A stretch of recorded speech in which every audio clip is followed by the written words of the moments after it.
Hello दोस्तों, आज का हमारा टॉपिक है बोर्ड एग्जाम क्लास 12 बायोलॉजी का अध्याय 9 जैव प्रौद्योगिकी सिद्धांत एवं प्रक्रम। दोस्तों, आज के वीडियो में हम क्लास 12 बायोलॉजी का चैप्टर 9 जैव प्रौद्योगिकी सिद्धांत एवं प्रक्रम का इस चैप्टर के मोस्ट इंपॉर्टेंट टॉपिक को पढ़ेंगे। तो आज का वीडियो हमारा वन शॉट का वीडियो है। आज के वीडियो में हम इस चैप्टर के सभी मोस्ट इंपॉर्टेंट टॉपिक को पढ़ लेंगे। तो यह वीडियो हमारे बोर्ड एग्जाम के लिए मोस्ट इंपॉर्टेंट टॉपिक है। तो आइए देखते हैं, वीडियो को करते हैं स्टार्ट। देखिए क्या होता है जैव प्रौद्योगिकी, क्या होता है। देखिए, प्राचीन काल में जैविक प्रक्रियाओं द्वारा मानव हेतु उपयोगी पदार्थों या प्रक्रमों के विकास को ही जैव प्रौद्योगिकी कहते थे। जो प्राचीन काल था, यानी पुराने समय में जैविक प्रक्रिया द्वारा मानव हेतु जैविक प्रक्रिया द्वारा जो मानव के उपयोगी के लिए पदार्थ है, उसके प्रक्रम या पदार्थ का विकास होना ही जैव प्रौद्योगिकी कहते थे। इसे प्राचीन जैव प्रौद्योगिकी भी कह सकते हैं, जैसे कि सिरका, दही, शराब आदि बनाना। यह है प्राचीन जैव प्रौद्योगिकी। आगे देखिए क्या है। आज के समय में पुनर्योगज डीएनए तकनीकी के प्रयोग द्वारा जीवों में बहुमूल्य क्षमताओं का विकास हो गया है, जिसे नवीन जैव प्रौद्योगिकी कहते हैं।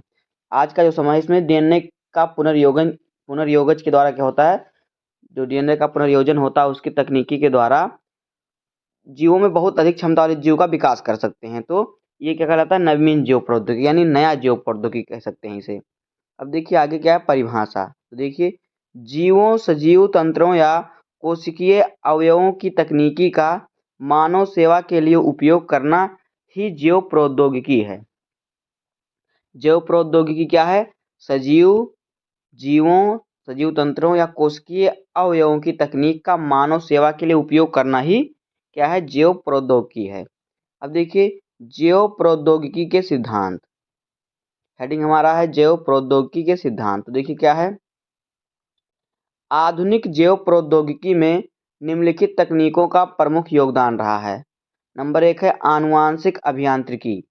तो देखिए आनुवांशिक अभियांत्रिकी क्या है। आनुवांशिक अभियांत्रिकी का जनक पाल वर्ग को माना जाता है। किसे, पाल वर्ग। जीवों में वांछित लक्षण प्रारूप प्राप्त करने के लिए आनुवांशिक पदार्थ, जीन या डीएनए खंड, जो आनुवांशिक पदार्थ होता है, जीन या डीएनए खंड होता है, को जोड़ने, हटाने या ठीक करने को ही आनुवांशिक अभियांत्रिक कहते हैं। जो आनुवांशिक पदार्थ होता है, आनुवांशिक पदार्थ क्या होता है, जीन या फिर डीएनए खंड होता है। तो इसको हटाने या जोड़ने या ठीक करने को ही आनुवांशिक अभियांत्रिकी कहते हैं। इसके जनक किसे माना जाता है, इसके जनक जो है पाल वर्ग को माना जाता है। अब आगे देखिए, दूसरा है रासायनिक अभियांत्रिकी। देखिए रासायनिक अभियांत्रिकी क्या है। रासायनिक अभियांत्रिकी के अंतर्गत रोगाणु रहित वातावरण में केवल वांछित सूक्ष्म जीवों या प्रोकैरियोटिक कोशिकाओं की वृद्धि कराकर अधिक मात्रा में जैव प्रौद्योगिकी का उत्पाद, जैसे कि एंटीबायोटिक, टीके एवं एंजाइम आदि को क्या होते हैं, प्राप्त किए जाते हैं, आदि का निर्माण किया जाता है, प्राप्त किया जाता है। तो यह रासायनिक अभियांत्रिकी, इसमें एंटीबायोटिक, टीके, एंजाइम आदि प्राप्त किए जाते हैं। अगला हेडिंग देखिए क्या है। अगला हेडिंग है पुनर्योगज डीएनए का निर्माण। तो देखिए पुनर्योगज डीएनए का निर्माण क्या है। सर्वप्रथम स्टेनले कोहेन व हर्बर्ट बोयर ने 1972 ईस्वी में पुनर्योगज डीएनए का निर्माण किया। इन्होंने साल्मोनेला टाइफीम्यूरियम के मूल यानी जड़ प्लाज्मिड के प्रतिजैविक प्रतिरोधी जीन को जोड़ा और उसमें सफलता प्राप्त की। किसने, जो सबसे पहले स्टेनले कोहेन व हर्बर्ट बोयर ने कब 1972 ईस्वी में पुनर्योगज डीएनए का निर्माण किया। इन्होंने क्या किया, साल्मोनेला टाइफीम्यूरियम के मूल यानी जड़ को प्लाज्मिड में प्रतिजैविक प्रतिरोधी जीन को जोड़ा और उसमें क्या किया इन्होंने, उसमें ये सफल हुए। आगे देखिए, इन्होंने आणविक कैंचियों के माध्यम से प्रतिजैविक प्रतिरोधी प्लाज्मिड के प्रतिजैविक प्रतिरोधी जीन वाले डीएनए खंड को काटा और इस खंड को प्लाज्मिड डीएनए या फिर डीएनए लाइगेज एंजाइम द्वारा जोड़ने पर संकर या पुनर्योगज डीएनए का निर्माण होता है। आगे देखिए, इसे ई कोलाई में स्थानांतरित करने पर यह डीएनए पॉलीमरेज एंजाइम की सहायता से अनेक प्रतिकृतियां बना लेता है। प्रतिजैविक प्रतिरोधी जीन के ई कोलाई में गुणन को प्रतिजैविक प्रतिरोधी जीन की क्लोनिंग कहते हैं। आगे देखिए क्या है, अगला है हमारा, किसी जीव में आनुवांशिक रूपांतरण के प्रमुख चरण निम्नलिखित हैं। तो देखिए क्या होता है उसमें आनुवांशिक रूपांतरण। पहला देखिए क्या है, वांछित जीन युक्त डीएनए की पहचान करना। दूसरा है वांछित जीन या डीएनए खंड का परपोषी में रूपांतरण। तीसरा है स्थानांतरित डीएनए को परपोषी में सुरक्षित रखना तथा उसको संतति में स्थानांतरित करना। अब देखिए अगला हेडिंग क्या है, पुनर्योजित डीएनए तकनीकी के साधन। तो देखिए क्या है पहला हेडिंग, प्रतिबंधन एंजाइम। तो देखिए प्रतिबंधन एंजाइम क्या है, ये एंजाइम डीएनए को विशेष स्थलों से काटते यानी विशेष स्थान से काटते हैं। ये केवल द्विसूत्री डीएनए पर ही क्रिया करते हैं, यानी जो डीएनए द्विसूत्री होगा सिर्फ उसी पर ही कार्य करते हैं, यानी उसे ही काटते हैं। इन्हें आणविक कैंचियां या रासायनिक चाकू भी कहा जाता है, जो प्रतिबंधन एंजाइम होते हैं। जीवाणुओं के 230 से भी ज़्यादा प्रभेदों में 900 से भी अधिक प्रतिबंधन एंजाइम अलग किए जा चुके हैं। प्रतिबंधन एंजाइम न्यूक्लियस समूह के अंतर्गत आते हैं। न्यूक्लियस एंजाइम दो प्रकार के होते हैं।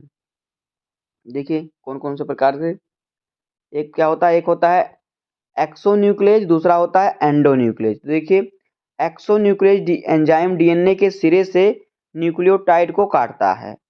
जो एक्सोन्यूक्लियस एंजाइम होता है क्या करता है, डीएनए के सिरे से क्या करता है, न्यूक्लियोटाइड्स को काटता है। लेकिन जो एंडोन्यूक्लियस एंजाइम होता है डीएनए को बीच में से विशिष्ट स्थानों से काटता है। जो एंडोन्यूक्लियस होता है डीएनए को बीच से काटता है विशिष्ट स्थानों से। जो एक्सोन्यूक्लियस होता है डीएनए क्या करता है, सिर से काटता है, सिर से न्यूक्लियोटाइड्स को काटता है। अब आगे देखिए क्या है,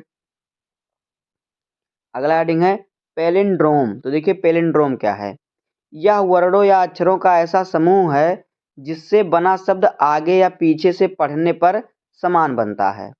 जैसे कि कनक, नमन, मलयालम। तो इसको आगे से पढ़ेंगे तो देखिए कनक, पीछे से पढ़ेंगे इस प्रकार से कनक, तो पीछे से पढ़ेंगे तो भी कनक।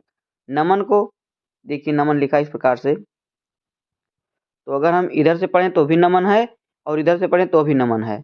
और इसी प्रकार से मलयालम है, कनक है।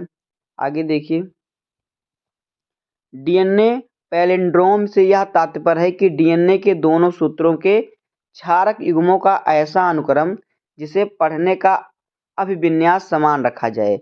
जैसे कि 5 से 3 या 3 से 5 दोनों डीएनए सूत्रों पर एक जैसे अनुक्रम पढ़ने को मिलते हैं। उदाहरण के लिए देखिए 5वां क्या है, इधर से देखिए इधर का 5 से लेके 3 का सिरा और फिर इधर से 5 से 3 की दिशा में, इधर से 3 से 5 की दिशा में। तो आप अगर इधर से पढ़ेंगे तो भी इसी प्रकार से आएगा, इधर से पढ़ेंगे तो भी इसी प्रकार से आएगा। अब आगे देखिए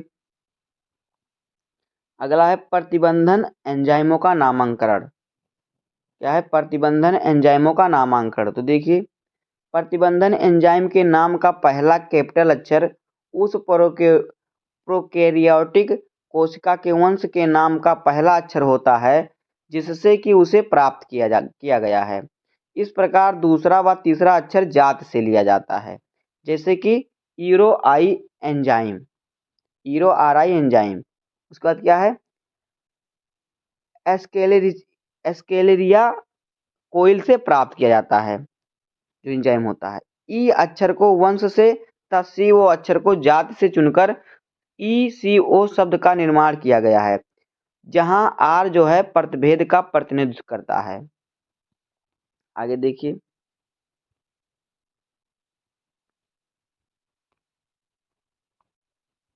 अतः ई क्या है, एक्सेरिसिया, और CO जो है कोली, और आर जो है प्रतिभेद है क्या है। और जो ये आपको दिख रहा है कार से आई रोमन नंबर से ECORI एंजाइम का नामकरण हुआ है। अब देखिए डीएनए खंड का पृथक्करण। तो देखिए डीएनए खंड का पृथक्करण किस प्रकार से होता है, देखिए प्रतिबंधन एंडोन्यूक्लियस एंजाइम द्वारा डीएनए को छोटे छोटे खंडों में विभाजित किया जाता है। किसके, प्रतिबंधन एंडोन्यूक्लियस के एंजाइम द्वारा। इन टुकड़ों को इलेक्ट्रोफोरेसिस तकनीकी द्वारा अलग किया जाता है या किया जा सकता है।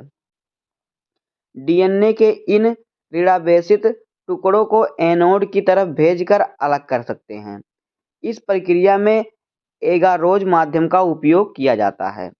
एगारोज समुद्री घास से प्राकृतिक बहुलक के रूप में प्राप्त किया जाता है। आगे देखिए, एगारोज जेल में छलनी प्रभाव के द्वारा डीएनए के टुकड़े आकार के अनुसार अलग हो जाते हैं। डीएनए के टुकड़े जितने छोटे होते हैं वह एगारोज जेल पर उतनी ही दूर तक जाते हैं। डीएनए के इन खंडों को देखने के लिए इथिडियम ब्रोमाइड से अभिरंजित करके पराबैंगनी विकिरण के प्रभाव में लाया जाता है। अभिरंजित डीएनए खंड पराबैंगनी विकिरणों के प्रभाव से चमकीले नारंगी रंग की पट्टियों के रूप में दिखाई देते हैं। आगे देखिए, डीएनए की इन पट्टियों को काटकर अलग कर लिया जाता है तथा जेल को निष्कर्षित कर दिया जाता है। इस प्रक्रिया को क्षालन कहते हैं।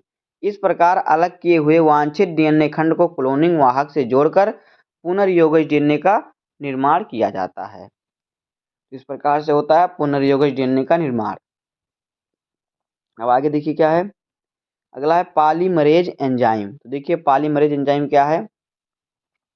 ये एंजाइम टेम्पलेट पर न्यूक्लियोटाइडों का बहुलकीकरण करते हैं जिससे डीएनए का निर्माण होता है। डीएनए पॉलीमरेज एंजाइम की सहायता से पुनर्योगज डीएनए यानी संकर या काइमेरिक डीएनए के गुणन द्वारा अनेक प्रतियां तैयार की जाती हैं। डीएनए की इन प्रतियों को सीडीएनए कॉपी डीएनए कहते हैं। सीडीएनए यानी कॉपी डीएनए। आगे देखिए क्या है, अगला है लाइगेज एंजाइम। तो देखिए तीसरा लाइगेज एंजाइम क्या है। यह एंजाइम वाहक डीएनए एवं वांछित डीएनए यानी विदेशी डीएनए खंड को जोड़ने के काम आता है। चौथा है क्लोनिंग वाहक। तो देखिए क्लोनिंग वाहक क्या है, क्लोनिंग वेक्टर। तो देखिए क्लोनिंग वाहक के रूप में मुख्यतः प्लाज्मिड एवं जीवाणु भोजी को काम में लिया जाता है। ये वाहक जीवाणु कोशिकाओं में स्वतंत्र रूप से प्रतिकृतियां बनाने में सक्षम होते हैं। जीवाणु भोजी के जीनोम की जीवाणु कोशिकाओं में अनेक प्रतिकृतियां बना लेते हैं। कुछ प्लाज्मिड की जीवाणु कोशिका में 1 या 2 प्रतिकृतियां जबकि कुछ प्लाज्मिड में 15 से 100 तक प्रतिकृतियां बन सकती हैं। आगे देखिए, यदि विजातीय या वांछित डीएनए खंड को इन वाहकों से जोड़ दिया जाए तो वाहक के साथ साथ विजातीय डीएनए की संख्या भी गुणित हो जाती है। देखिए वाहक में क्लोनिंग करने हेतु निम्नलिखित विशेषताएं होनी चाहिए। देखिए नंबर 1 क्या है, प्रतिकृतियन का उद्गम। तो देखिए वाहक में प्रतिकृतियन का उद्गम यहाँ पे उद्गम है, उद्गम होना चाहिए। यह ऐसा अनुक्रम है जो प्रतिकृतियन आरंभ करने के लिए आवश्यक है।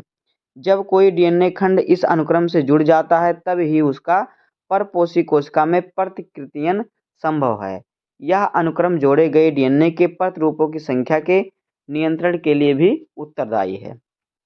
दूसरा देखिए क्या है, वर्ण योग्य चिन्ह। वर्ण योग्य चिन्हक। तो देखिए वाहक से प्रतिकृतियन के उद्गम के साथ साथ वर्ण योग्य चिन्हक का भी होना आवश्यक है। वर्ण योग्य चिन्हक अरूपांतरजों की पहचान करने तथा उन्हें समाप्त करने में सहायक होता है। ये चिन्हक रूपांतरजों की चयनात्मक वृद्धि में सहायक होते हैं। आगे देखिए, रूपांतरण एक ऐसी प्रक्रिया है जिसके द्वारा डीएनए खंड को परपोषी जीवाणु में प्रवेश कराया जाता है। आगे देखिए क्या है, प्रायः एम्पिसिलिन, क्लोरेमफेनिकॉल, टेट्रासाइक्लिन या कैनामाइसिन जैसे प्रतिजैविक प्रतिरोधी जीनों को ई कोलाई के लिए वर्ण योग्य चिन्हक माना जाता है। अब देखिए अगला क्या है, तीसरा नंबर है क्लोनिंग स्थल। देखिए क्लोनिंग स्थल क्या है, वाहक में एक ही पहचान स्थल होना चाहिए जहां प्रतिबंधन एंजाइम क्रिया कर सके तथा पुनर्योगज डीएनए को जोड़ सके। एक से अधिक पहचान स्थल वाले असफल होने पर प्रतिबंधन एंजाइम की क्रिया द्वारा वाहक कई स्थानों पर कट जाएगा तथा जीन क्लोनिंग भी जटिल हो जाएगा। देखिए पीबीआर 332 नामक पीबीआर 322 नामक प्लाजिम्ड में टेट्रासाइक्लिन प्रतिरोधी एवं एपिसिलिन प्रतिरोधी जीन होते हैं। हेतु यहाँ पे देखिए ये होते हैं। इसके बाद देखिए अगला हेडिंग क्या है। अगला हेडिंग है जीन क्लोनिंग हेतु वाहक। देखिए जीन स्थानांतरण की क्रिया प्रकृति में हमने इस क्रिया आदिकाल से चली आ रही है, जो जीवाणुओं एवं विषाणुओं से ही सीखा है। इन जीवाणुओं एवं विषाणुओं के द्वारा यूकेरियोटिक कोशिकाओं में जीन स्थानांतरण किया जाता है, जिससे परपोषी कोशिकाएं जीवाणुओं व विषाणुओं के अनुरूप कार्य करती हैं या कार्य करने लगती हैं। आगे देखिए एग्रोबैक्टीरियम ट्यूमिफेसियंस जीवाणु कई द्विबीजपत्री पादपों में रोग उत्पन्न करता है। यह जीवाणु डीएनए के एक खंड को सामान्य पादप कोशिका में स्थानांतरित करके उन्हें अवरुद्ध ट्यूमर कोशिका में रूपांतरित कर देता है। ये अवरुद्ध कोशिकाएं एग्रोबैक्टीरियम जीवाणु के लिए आवश्यक रसायनों का निर्माण करती हैं। अब देखिए अगला हेडिंग क्या है। परपोषी जीव। देखिए परपोषी जीव क्या है। पुनर्योगज डीएनए को जीवाणु कोशिका परपोषी में प्रवेश करने से पहले जीवाणु कोशिका को पुनर्योगज डीएनए लेने हेतु सक्षम बनाया गया है। इसके लिए जीवाणु कोशिका को द्विसंयोजन धनायन की विशिष्ट से संसाधित किया जाता है। इससे पुनर्योगज डीएनए को जीवाणु कोशिका में प्रवेश कराने में सहायता मिलती है। आगे देखिए जीवाणु कोशिका को बर्फ पर रखकर उसमें पुनर्योगज डीएनए को बलपूर्वक प्रवेश कराते हैं। जो जीवाणु कोशिका होती है उसे बर्फ पर रखकर उस पर जोर देकर उसे पुनर्योगज डीएनए में जबरदस्ती क्या करते हैं, प्रवेश कराते हैं। इसके बाद कुछ समय के लिए 42 डिग्री सेल्सियस ताप प्रघात पर वह फिर बर्फ पर रख दिया जाता है। परपोषी कोशिका में पुनर्योगज डीएनए को प्रवेश कराने की कई अन्य विधियां भी हैं। इसमें कुछ प्रमुख हैं। देखिए नंबर 1 क्या है। सूक्ष्म अंतक्षेपण। तो देखिए क्या है। सूक्ष्म अंतक्षेपण के द्वारा पुनर्योगज डीएनए को सीधे ही जंतु कोशिका के केंद्रक में प्रवेश करा दिया जाता है। दूसरा है जीन गन या बायोलिस्टिक। तो देखिए क्या है। इस विधि में डीएनए से आवृत सोने या टंगस्टन के सूक्ष्म कणों को पादप कोशिका में उच्च वेग के साथ प्रवेश कराया जाता है। उच्च वेग यानी तीव्र गति के साथ। अब देखिए क्या है पुनर्योगज डीएनए की प्रक्रिया। तो देखिए इसके प्रमुख चरण निम्नलिखित हैं। नंबर 1 क्या है। डीएनए पृथक्करण या फिर विगलन। डीएनए पृथक्करण या फिर डीएनए विगलन। तो देखिए वांछित जीन या डीएनए वाली कोशिकाओं का चयन करके उनका लयन किया जाता है, जिससे उनका डीएनए या गुणसूत्र बाहर निकल आए। इसके लिए वांछित डीएनए युक्त कोशिकाओं को लाइसोजाइम जीवाणु या सेलुलेज पादप कोशिका व काइटिनेज कवक एंजाइम से संसाधित किया जाता है। डीएनए को हिस्टोन प्रोटीन व आरएनए से अलग करने के लिए प्रोटीएज व राइबोन्यूक्लियेज से उपचारित किया जाता है। शोधित डीएनए की अवक्षेपित करने के लिए द्रुत शीतित एथेनॉल मिलाया जाता है। अब आगे देखिए अगला है डीएनए खंडन। तो देखिए क्या है। प्रतिबंधन एंजाइम को शोधित डीएनए अणुओं के साथ इष्टतम परिस्थितियों में रखा जाता है। प्रतिबंधन एंजाइम पाचन का नियंत्रण एगारोज जेल इलेक्ट्रोफोरेसिस द्वारा किया जाता है। ऋणावेशित डीएनए अणु धनावेशित इलेक्ट्रोड एनोड की ओर गतिमान होते हैं। उपयुक्त प्रक्रिया वाहक डीएनए के साथ भी संपन्न की जाती है। स्रोत डीएनए व वाहक डीएनए को एक विशिष्ट प्रतिबंधन एंजाइम द्वारा काटा जाता है। अगला हेडिंग देखिए क्या है। पुनर्योगज डीएनए का निर्माण। तीसरा हेडिंग तो देखिए स्रोत डीएनए से कटे हुए वांछित डीएनए खंड को लाइगेज एंजाइम की सहायता से वाहक से जोड़ दिया जाता है। वाहक एवं वांछित डीएनए खंड के जुड़ने से पुनर्योगज डीएनए का निर्माण होता है। अब देखिए अगला हेडिंग है पीसीआर पॉलीमरेज चेन रिएक्शन। तो देखिए कैरी मुलिस ने 1985 में पॉलीमरेज श्रृंखला अभिक्रिया का उद्भव किया। पीसीआर द्वारा डीएनए के छोटे से टुकड़े से कम ही समय में करोड़ों प्रतियां तैयार की जाती हैं। इसमें टेक डीएनए पॉलीमरेज को सामान्यतया डीएनए पॉलीमरेज के स्थान पर उपयोग किया जाता है। थर्मस एकाटिकस नामक जीवाणु से टेक डीएनए पॉलीमरेज एंजाइम प्राप्त करता है। यह एंजाइम ताप अस्थायी होता है। इस विधि द्वारा अन्य कई आनुवंशिक रोगों का भी पता लगाया जा सकता है। देखिए चौथा क्या हेडिंग, पुनर्योगज डीएनए का परपोषी कोशिका या जीव में स्थानांतरण। तो देखिए, जब ग्राही कोशिका पुनर्योगज डीएनए को ग्रहण करने में सक्षम हो जाती है तो किसी भी उपयुक्त विधि द्वारा ग्राही या परपोषी कोशिका में डीएनए प्रवेश कराया जाता है। यदि एम्पिसिलिन प्रतिरोधी जीन युक्त पुनर्योगज डीएनए को ई कोलाई जीवाणु कोशिका में प्रवेश करवा दिया जाता है तो ये कोशिकाएं भी एपिसिलिन प्रतिरोधी हो जाती हैं। अब आगे देखिए 5वां नंबर क्या है हेडिंग, परपोषी कोशिकाओं का माध्यम में एक पैमाने पर संवर्धन। तो देखिए, पुनर्योगज डीएनए में उपस्थित बाहरी जीन उपयुक्त परिस्थितियों में उत्पाद निर्माण के रूप में अभिव्यक्त होता है।